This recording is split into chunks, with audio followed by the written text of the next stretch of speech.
and thus the universe was created. The Lord God crafted the cosmos, but when he began his work on earth, there were no plants or seeds. The land was barren with no rain to nourish it and no one to tend to it. Instead, water emerged from beneath the surface to keep the ground moist.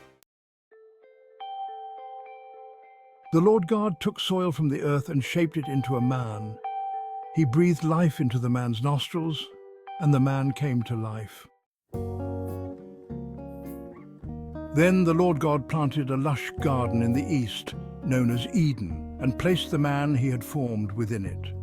The garden was a paradise of beautiful trees and fruitful plants. In the center stood two significant trees, the tree of life and the tree of knowledge of good and evil.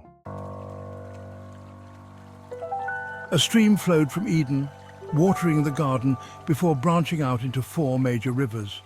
The first river was the Pishon, encircling the land of Havilah, where pure gold, rare perfumes and precious stones could be found. The second river was the Gihon, flowing around the land of Cush. The third river was the Tigris, located east of Assyria. The fourth river was the Euphrates. The Lord God placed the man in the Garden of Eden to tend and protect it.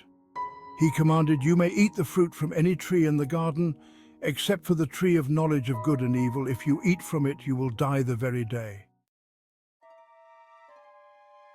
Seeing that it was not good for the man to be alone, the Lord God decided to create a suitable companion.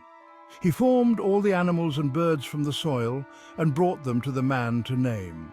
The man named each creature, but none proved to be a suitable helper, so the Lord God caused the man to fall into a deep sleep.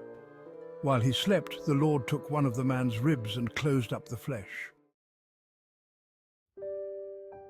From the rib he fashioned a woman and brought her to the man.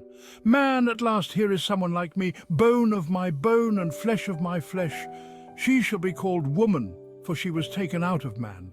That is why a man leaves his father and mother and is united with his wife, and they become one flesh."